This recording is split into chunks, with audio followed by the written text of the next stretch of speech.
Como decía nuestro hermano, en esta mañana es nuestra responsabilidad poder darle continuidad al tema que iniciamos la semana pasada.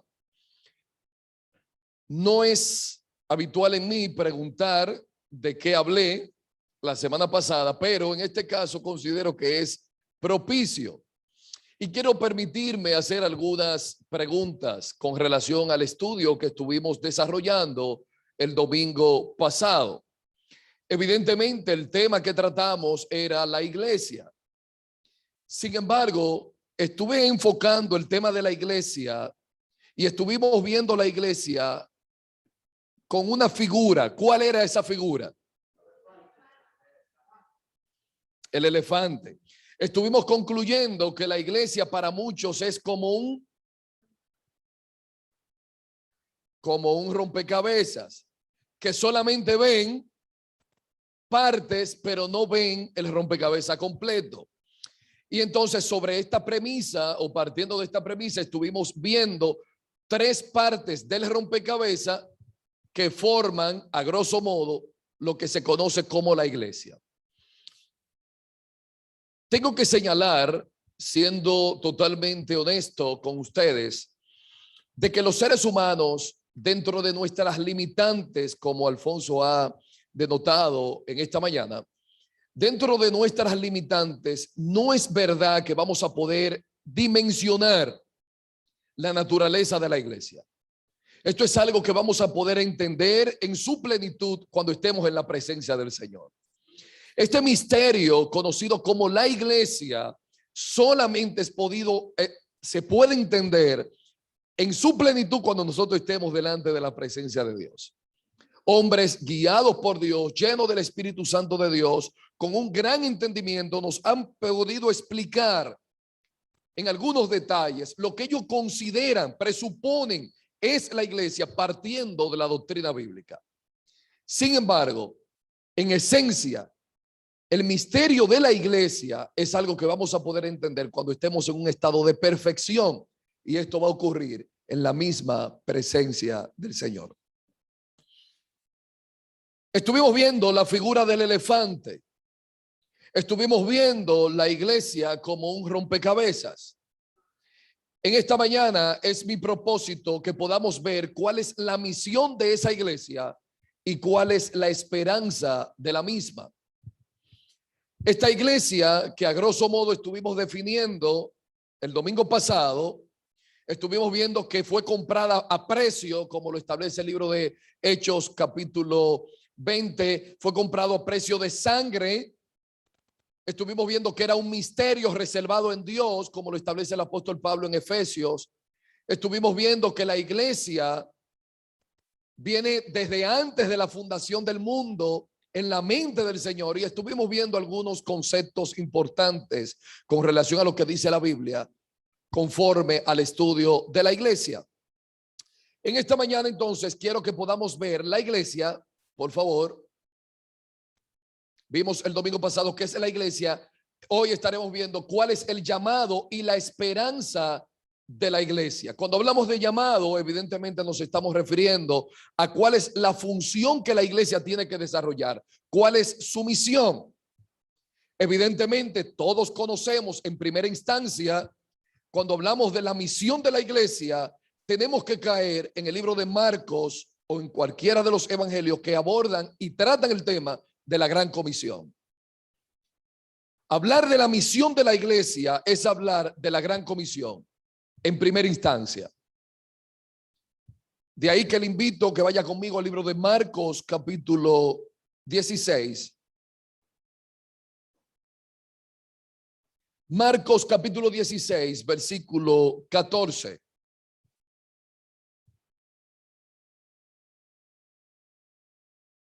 Marcos 16, versículo 14.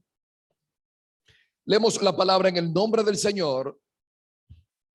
Finalmente se apareció a los 11 mismos, estando ellos sentados a la mesa, y les reprochó su incredulidad y dureza de corazón, porque no habían creído a los que le habían visto resucitado. Versículo 15. y les dijo: id por todo el mundo y predicad el evangelio a toda criatura. El que creyere y fuere bautizado será salvo, mas el que no creyere será condenado.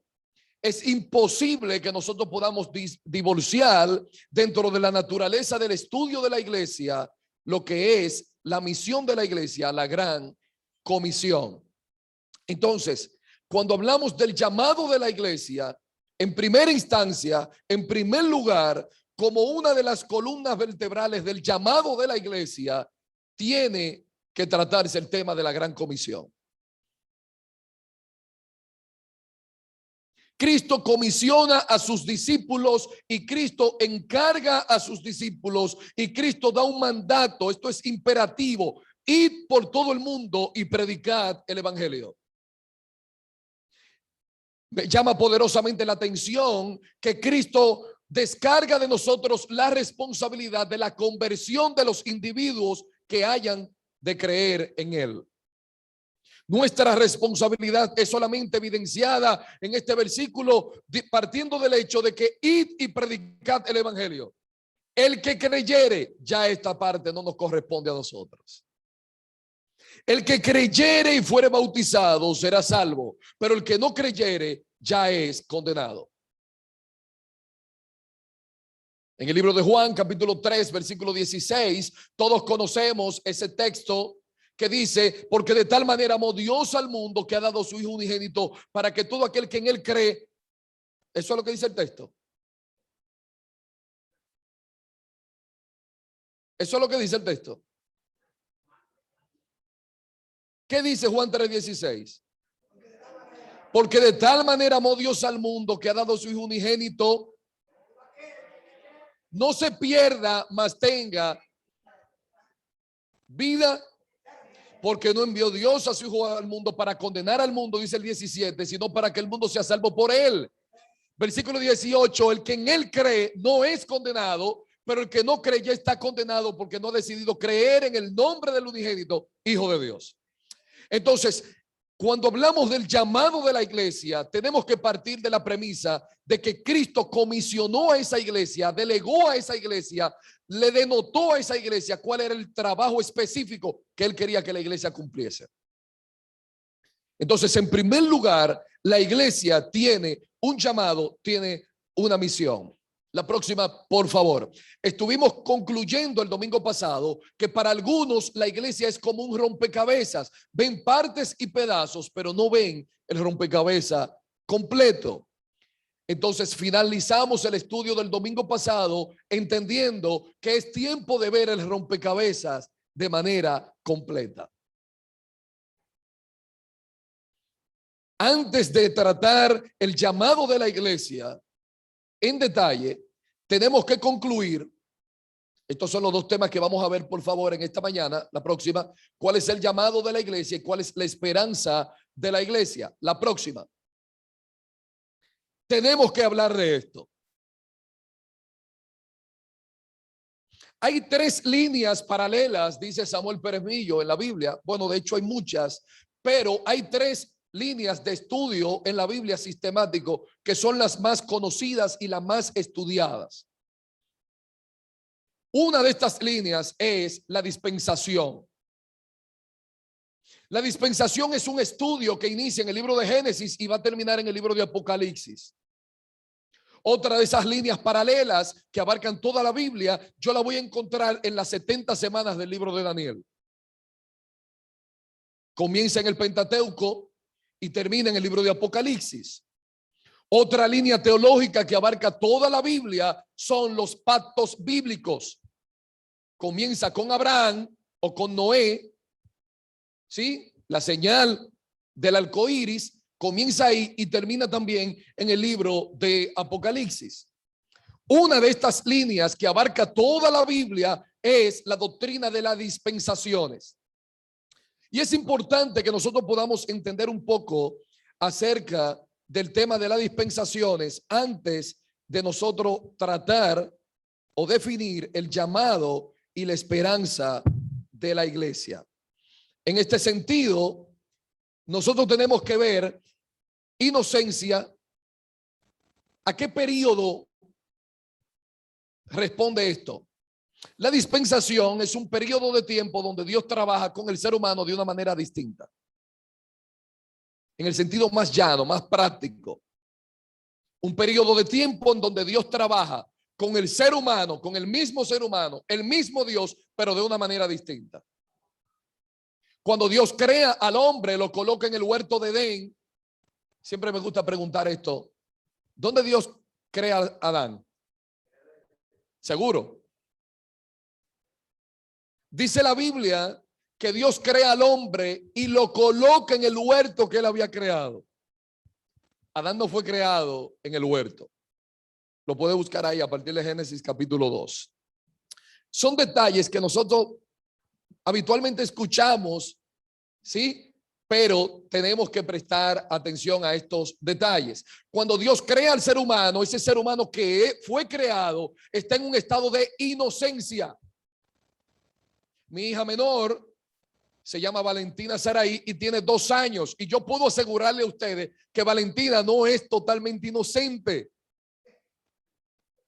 Pero quizás aquí en la iglesia haya un bebé de meses, ese está en un estado de inocencia. Valentina sabe cuando está desnuda. Valentina sabe que nadie la puede ver desnuda. Valentina sabe que no puede ponerle la mano a cosas que tiene corriente. Valentina tiene cierto conocimiento ya. Sin embargo, Adán y Eva, cuando fueron creados por Dios, fueron formados, creados en un estado de inocencia. ¿Qué es lo que Satanás le ofrece? Génesis capítulo 3. No, es que Dios sabe que el día que coman del árbol, serán abiertos vuestros ojos, serán como Dios, conociendo ¿qué cosa? El bien y el mal. Adán y Eva en su estado de inocencia no podían discernir entre su mano derecha y su mano izquierda. Sin embargo, en ese estado de inocencia, Dios había delimitado las funciones del hombre. Dios había puesto un stop. Dios había dicho, puedes hacer todo esto, puedes comer de todo esto, pero de esto no puedes comer porque vas a morir. Entonces, la primera forma en la que Dios trabaja con el ser humano es en un estado de inocencia. Luego, Génesis capítulo 3, vemos que el ser humano peca delante de Dios. Dios lo expulsa del huerto de Edén y entonces ya ese ser humano que no tenía, que estaba en un estado de inocencia, pasa a un estado de conciencia, conociendo lo que es bueno y lo que es malo. Entonces, llegamos a Génesis capítulo 6, el periodo de Noé, y encontramos que ahí Génesis capítulo 5, capítulo 6, vamos a encontrar la dispensación del gobierno humano. Y esto abarca hasta Génesis capítulo 11. Todos recordarán que en Génesis capítulo 11 se habla acerca de Nimrod, vigoroso cazador, que estaba delante de Jehová. Esta expresión, ¿sí? Pensé que alguien levantó la mano. Ok. Esa expresión, vigoroso cazador delante de Jehová, no es delante de Dios, sí, porque temo la presencia de Dios, busco la presencia de Dios. Es delante de Dios en una confrontación directa con Dios. Este Nimrod es un gran personaje del Antiguo Testamento porque él es el fundador de Nínive y luego lo encontramos en la historia de Jonás y es el fundador de muchas de las grandes ciudades como en este caso la primera, Babel, Génesis capítulo 11. Este periodo de tiempo se conoce como el gobierno humano. Entonces de Génesis capítulo 12 a capítulo 50 y en adelante, entonces encontramos las promesas. Dios promete a Abraham. Dios hace un pacto con Abraham. Dios le dice a Abraham, Génesis capítulo 13, mira las estrellas del cielo y si tú las puedes contar, así se podrá contar tu descendencia. Ahí comienza el periodo o la dispensación de las promesas. Luego con Moisés, a partir del libro de Éxodo, entonces, y Levítico comienza entonces la dispensación de la ley, en donde Dios otorga leyes, estatutos. ¿Cuántos eran en total? 613 leyes y 613 estatutos. Eso tenía que cumplir la nación de Israel.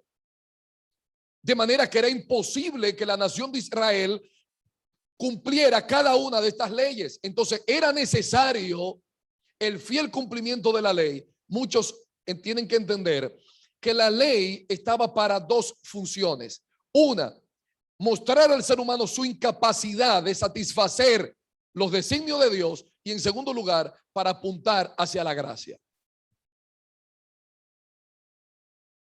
Entonces, en la dispensación de la ley que inicia con Moisés, bien, las leyes, los estatutos que Dios ha establecido, luego vemos los jueces que tienen que dar cumplimiento a estas leyes. Esta dispensación termina cuando Cristo interrumpe el escenario de la humanidad. Y entonces entramos al periodo de la gracia, o lo que muchos llaman la dispensación de la iglesia. Dice Samuel Peremillo, gracia siempre ha existido, porque el primer hombre que se salvó fue por gracia y el último que se salvará será por gracia. Entonces lo nuevo en la humanidad es la iglesia. Finalmente, entonces, este periodo de la iglesia, ¿cuándo inicia el periodo de la iglesia? Con la muerte y resurrección del Señor Jesucristo. El día del Pentecostés, ahí comienza el periodo de la iglesia, la dispensación de la iglesia. ¿Cuándo termina? En el rapto de la iglesia. Cristo viene por su pueblo, se lleva el pueblo y entonces entramos a una dispensación distinta que se va a conocer como la dispensación del milenio. Evidentemente, esto va a suceder después de ¿qué? De la gran tribulación. Un periodo de 7 años de juicio en donde Cristo va a juzgar la tierra. Entonces, hablar de iglesia, hablar del llamado de la iglesia, es importante que podamos hacerlo partiendo de la premisa de las dispensaciones, para que podamos ubicar la iglesia en qué parte del calendario de Dios se ubica la iglesia. En este sentido, la sexta dispensación, la que estamos viendo ahora, es la dispensación de la gracia o la dispensación de la iglesia. Por favor, la próxima, mi hermano. Gracias. Comenzó con el nuevo pacto con la sangre de Cristo. Si vamos al libro de Lucas, capítulo 22, versículo 20, vamos a ver esto como Cristo lo expresa de esta manera. Esta era de la gracia o era de la iglesia ocurre, esto es sumamente importante, ocurre entre la semana 69 y la semana 70 del libro de Daniel. Por eso es importante que nosotros podamos ver el estudio de la Biblia como un todo. Yo hablé de líneas paralelas. Es como si usted tiene un carril que va a Santiago, otro carril al lado que va a Puerto Plata y otro carril al lado que va a, no sé, a Nagua. Entonces, yo tengo que ver el estudio bíblico como un todo. ¿Dónde se ubica la dispensación de la iglesia? Entre la semana 69 del libro de Daniel y la semana 70. Y ese paréntesis, ¿dónde se encuentra? Libro de Romanos, capítulo 11. El apóstol Pablo dice que Cristo o Dios ha detenido su venida hasta que se cumpla el número de los gentiles, de los que han de ser salvos, de los que han de ser redimidos. Cuando se cumpla el número de los salvados, Cristo viene por su iglesia. Entonces, ¿qué estamos esperando para que la venida de Cristo ocurra? Que se salve el último o la última persona sobre la tierra.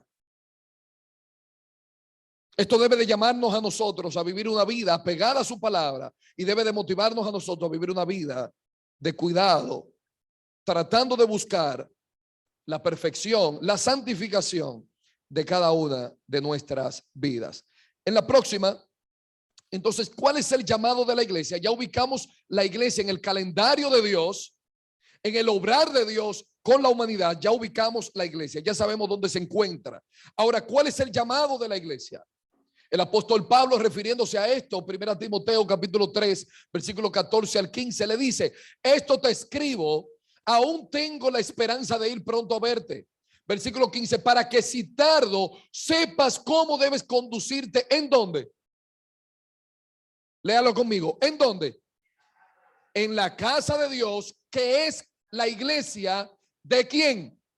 Del Dios viviente, columna y baluarte de la verdad.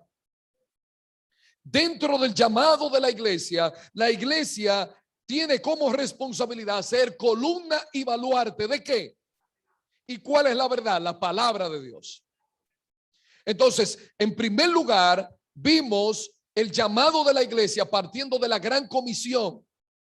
En segundo lugar, hemos ubicado la iglesia en el calendario de Dios, en la dispensación.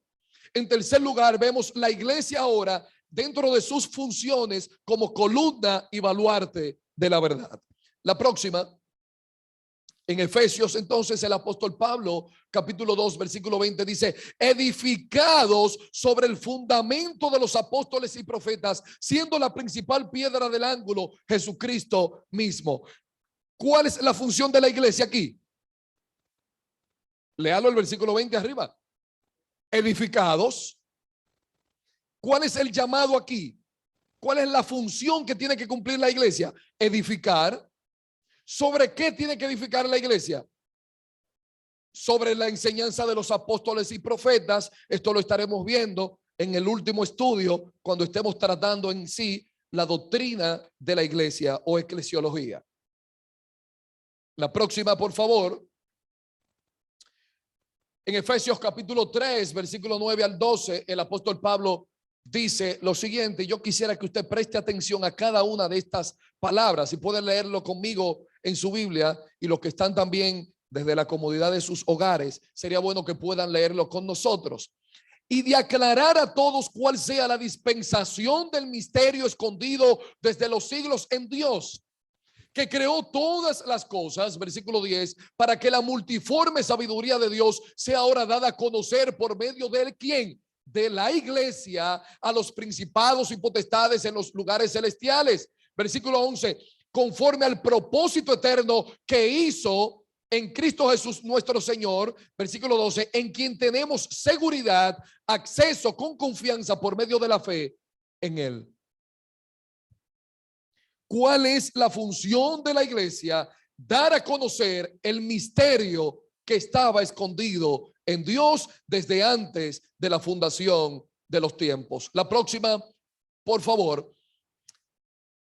En 2 Corintios capítulo 5, versículo 13, el apóstol Pablo entonces lo enfatiza de la siguiente manera: y todo esto proviene de Dios, quien nos reconcilió consigo mismo por Cristo y nos dio el ministerio ¿de qué?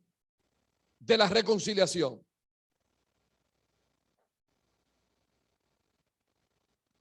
Estoy leyendo una antes que esta, discúlpenme.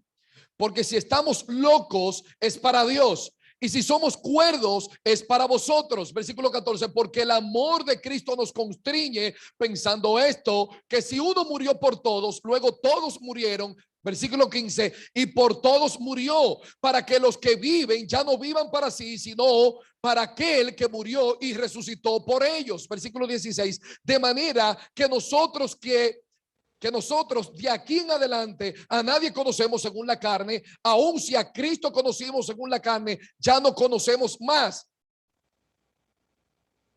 Gracias, varón, no me la mueva. Ya no conocemos así, de modo que si alguno está en Cristo, nueva criatura es, las cosas viejas pasaron, he aquí todas son hechas nuevas. La próxima, por favor. Y todo esto proviene de Dios, que nos reconcilió consigo mismo por Cristo y nos dio el ministerio ¿de qué? Dígalo conmigo, el ministerio de... Dentro del llamado de la iglesia, el tercer elemento importante es que la iglesia tiene en su haber, en su poder, el ministerio de la reconciliación. Si hoy usted y yo estamos aquí en esta mañana, es porque el ministerio de la reconciliación nos alcanzó. Y nosotros, dice el apóstol Pablo en Efesios capítulo 2, y nosotros que en otros tiempos éramos por naturaleza hijos de ira, igual que los demás, que estábamos en una condición de muerte, ahora tenemos vida y vida en abundancia por medio de aquel que nos llamó de las tinieblas a su luz admirable. Entonces, dentro del llamado de la iglesia, yo tengo que entender que la iglesia tiene el ministerio de la reconciliación. Y escuche qué más sigue diciendo. Versículo 19. Que Dios estaba en Cristo reconciliando consigo al mundo, no tomándole en cuenta a los hombres sus pecados, y nos encargó a nosotros la palabra de la reconciliación. versículo 20, así que somos embajadores en nombre de Cristo. La cuarta función, el cuarto llamado de la iglesia es ser embajadores, ser representante. ¿De quién? Del reino de los cielos. A Dios sea toda la gloria. Como si Dios rogase por medio de nosotros, os rogamos en nombre de Cristo, reconciliaos con Dios. Al que no conoció pecado, por nosotros los hizo pecado, para que nosotros fuésemos hechos justicia de Dios en él. Ese ministerio de reconciliación tuvo un precio muy alto. ¿Cuál fue el precio? Que el que no conoció pecado, por usted y por mí, se hizo pecado para que su justicia fuese sobre nosotros y para que nuestras iniquidades y nuestros pecados fuesen sobre él. Y entonces el apóstol Pablo a los Colosenses en el capítulo 2 dice, y él clavando el acta que nos era contraria, la clavó en la cruz del Calvario. Aquella acta de decreto que hablaba acerca de que nosotros no teníamos ninguna posibilidad de salvación, no teníamos ninguna posibilidad de llegar al reino de Dios. El apóstol Pablo, refiriéndose a esto, en Romanos capítulo 3 dice, capítulo 3 versículo 23, por cuanto todos pecaron, están destituidos, separados, excluidos de la gloria de Dios. Pero dice en el versículo 24, pero siendo justificado gratuitamente por medio de la redención de su gracia, que es en Cristo Jesús, Señor nuestro. Es cierto que estábamos perdidos en nuestros delitos y pecados. Es cierto que íbamos camino al infierno, pero Dios cargó en él el pecado de todos nosotros para que la justicia de Cristo hoy usted la tenga y pueda tener entonces salvación y vida eterna. En quinto lugar, dentro del llamado de la iglesia, por favor, tenemos que establecer y recordar que somos sal y luz de la tierra. La iglesia tiene una función práctica, no solamente tiene una función teórica, no solamente tiene una función conceptual, la iglesia tiene una función práctica, tiene que ser sal y tiene que ser luz. Yo no sé cuántos hombres aquí cocinan. Me voy a referir a los hombres. Voy a dar por sentado que todas las damas cocinan. Yo no sé cuántos hombres aquí cocinan. Vamos a ver, levanten la mano. Seamos sinceros, ¿eh? Yo no estoy diciendo que hacer frito con salami, ¿eh? ¡Ay, bajaron la mano!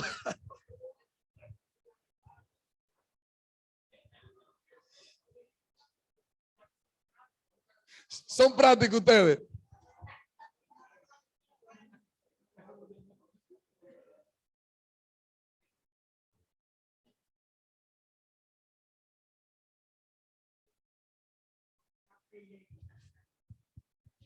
Yo dije que no sea frito con salami y bajaron la mano.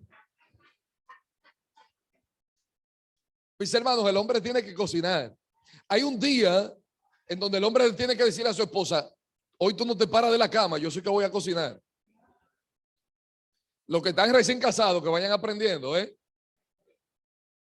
Es así. Bueno, yo tuve la dicha de no tener hermanas y ser el mayor, y mi mamá me dijo, usted tiene que saber hacerlo todo. Y bueno, pues Dios me dio la oportunidad de aprender a cocinar. Me gusta. Hago arroz, habichuela, todo lo que usted me pueda decir, yo lo cocino. Pero no me pida que entre a cocinar arroz y habichuela.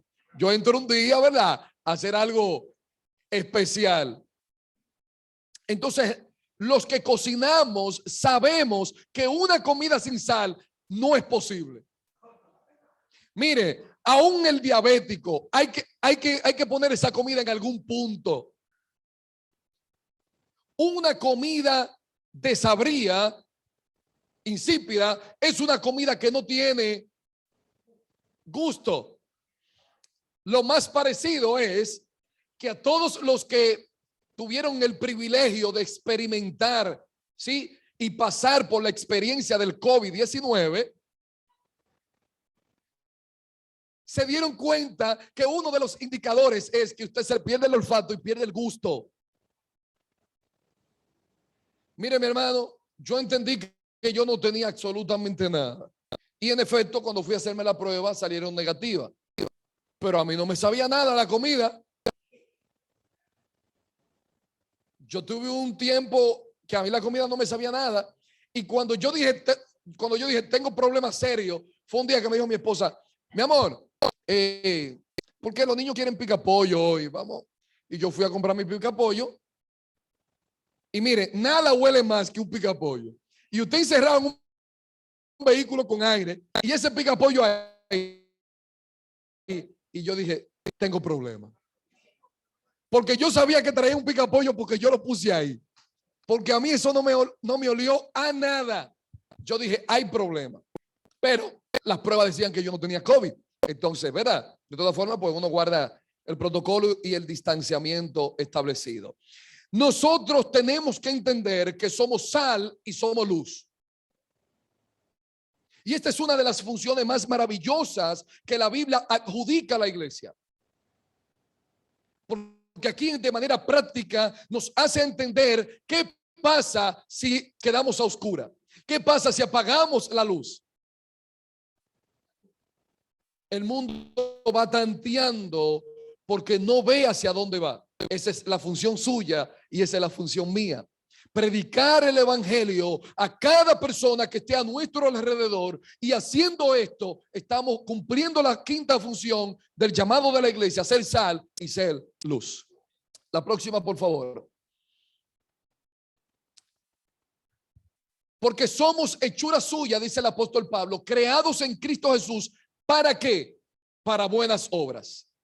La sexta función del llamado de la iglesia es que nosotros fuimos creados en Cristo Jesús para, estuve diciendo el domingo pasado, cuando usted encuentre en la Biblia esta expresión, esta palabra para, deténgase, porque esto indica propósito. Lo que va a decir posterior a esto es la razón de para buenas obras. La iglesia de Cristo tiene que ser conocida por sus buenas obras.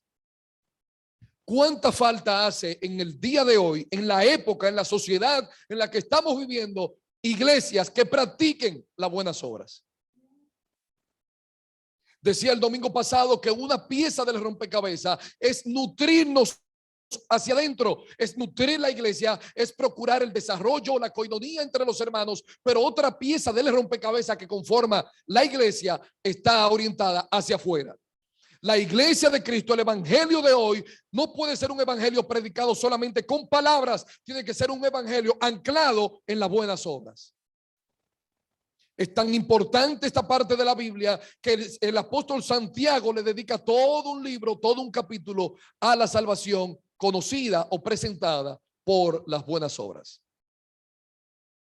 Y dice también, los ricos sean ricos ¿en qué? Dice el libro de Santiago, en buenas obras. En buenas obras. ¿Cuánto nos cuesta dar para la obra del Señor? Y no estoy refiriéndome solamente a la parte económica.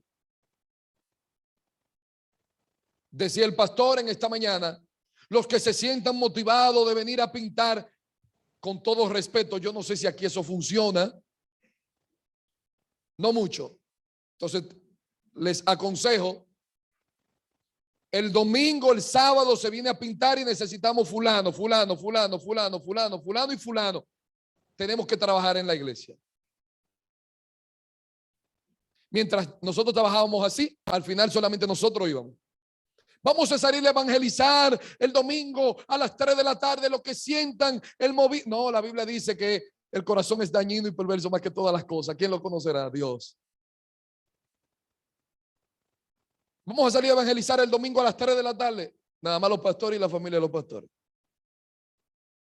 Oh. Mi mamá me decía, más fácil te vas a cansar tú de inventar que yo de corregirte. Oh. No vino a la iglesia. Mis hermanos, hoy no tenemos escuela dominical. Ahí hay 1500 tratados. Vamos a formar 10 equipos de 5 personas. El domingo en la mañana, ustedes cogen esa manzana. Invivienda está compuesto por edificios. Ustedes cogen esa manzana, tiene 3, 4 edificios. Ustedes esta. y la iglesia salía a evangelizar. Ay, hermano, pero eso es una dictadura. Bueno, la Biblia no es democrática. En la Biblia no hay democracia, en la Biblia hay una teocracia. Y Dios establece un orden en la Biblia. Entonces es bueno que nosotros podamos entender que parte de nuestra responsabilidad es dar, y no solamente dar, sino darnos a nosotros mismos. Es lo que encontramos en la iglesia de Macedonia. Dieron y se dieron a sí mismos. Hoy en día nos cuesta mucho dar para la obra del Señor. Y se nos olvida que una de las funciones del llamado de la iglesia es practicar las buenas obras. La próxima, mi hermano, por favor, el tiempo se me ha ido, aunque están conscientes que hoy me entregaron tarde.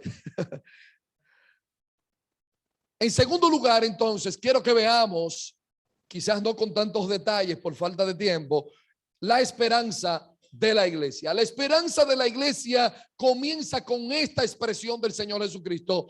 Y yo también te digo que tú eres Pedro, y sobre esta roca, lo dije el domingo pasado, sobre esta verdad de que yo soy el Cristo, el Hijo del Dios viviente, lo que Pedro le dice a Jesús antes de esta conversación, que tú eres Pedro y sobre esta roca edificaré mi iglesia y las puertas del Hades no prevalecerán contra la iglesia. La esperanza de la iglesia comienza, está anclada en que el mismo infierno no puede prevalecer contra la iglesia de Cristo. Durante el tiempo en el que la iglesia se desarrolla en la humanidad, Satanás hará todo lo posible por detener el avance, detener el crecimiento, detener el desarrollo y la expansión de la obra de Cristo en la tierra, manifestada a través de la iglesia. Sin embargo, ya Cristo, antes del inicio de la iglesia, había dicho: las puertas del infierno, del Hades, no prevalecerán contra mi iglesia. Entonces tenemos que asumir y tenemos que sentir la esperanza de la iglesia partiendo del hecho de que Cristo mismo dijo que ni siquiera Satanás ni el infierno podía detener el avance de la congregación de la iglesia. La próxima, por favor.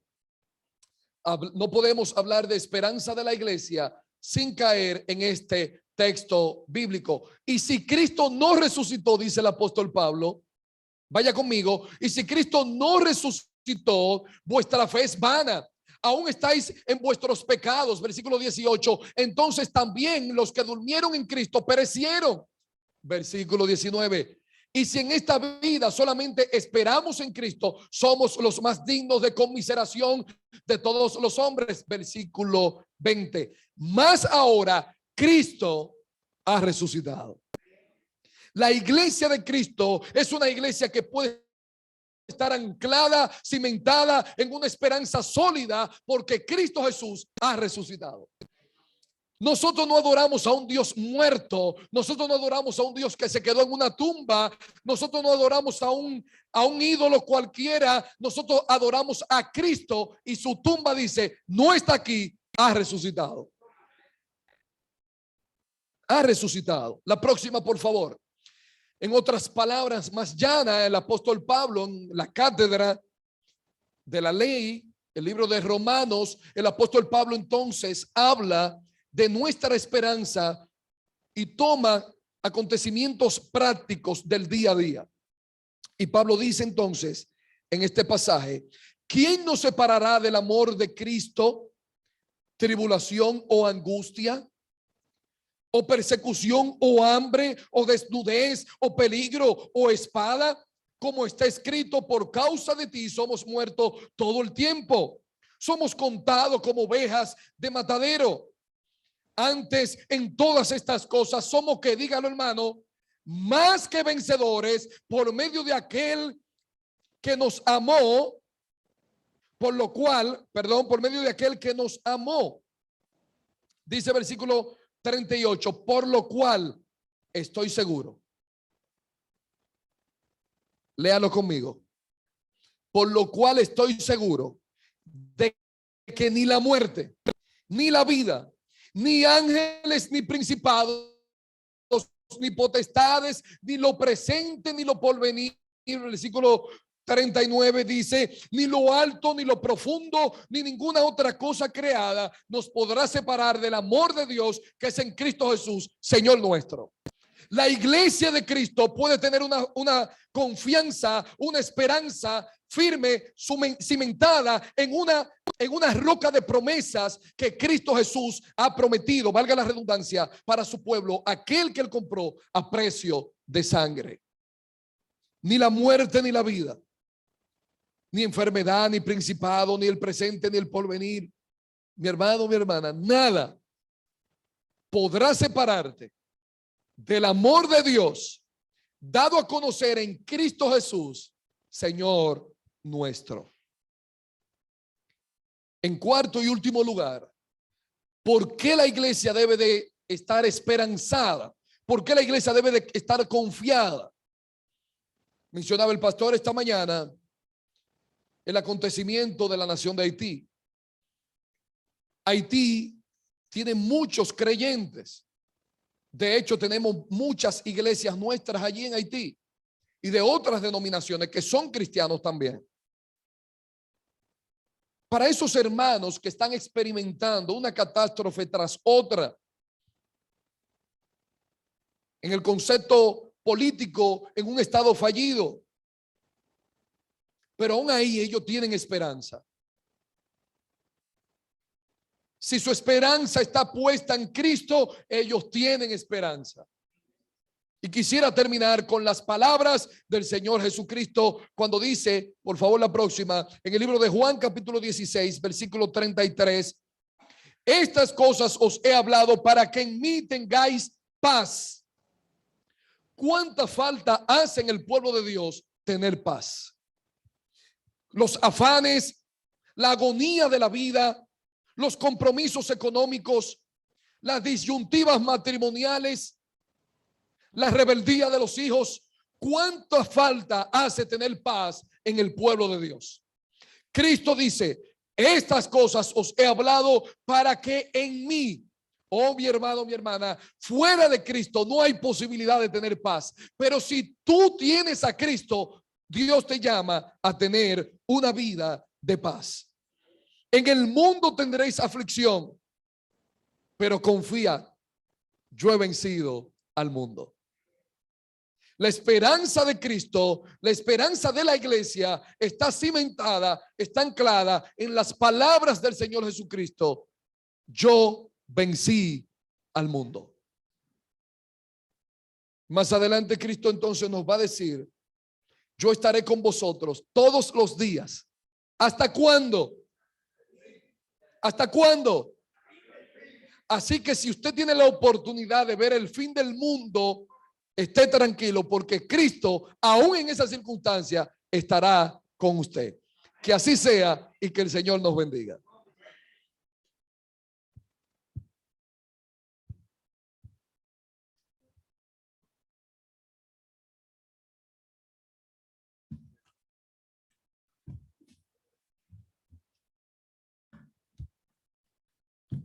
Bueno, gloria a Dios.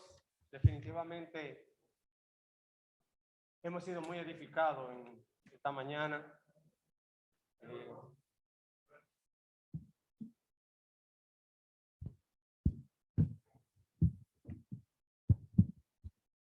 Hemos sido muy edificados esta mañana. Nuestro hermano Juve ha sido guiado por el Espíritu Santo. Y definitivamente, como todo procedimiento que debemos llevar, o los procedimientos que debemos llevar los cristianos, cuando escuchamos la palabra de Dios, es pues no dejarlo en el aire, llevarlo a la aplicación y específicamente esto, entender lo que es la dimensión de la iglesia creada por Dios y cimentada en nuestro Señor Jesucristo. Nosotros tenemos que definitivamente asirnos de esta palabra, o sea, agarrarnos de esta palabra y honrar a Dios poniéndolo en práctica y seguir, vamos a decir, aprendiendo de ella, por lo cual tenemos esta serie. Ahora creo que apenas vamos por la mitad, pero mira cuántas informaciones importantes. Yo particularmente estoy tomando mi nota, la revisaré luego, pero lo que ha quedado en mí hasta ahora ha sido maravilloso. Yo espero que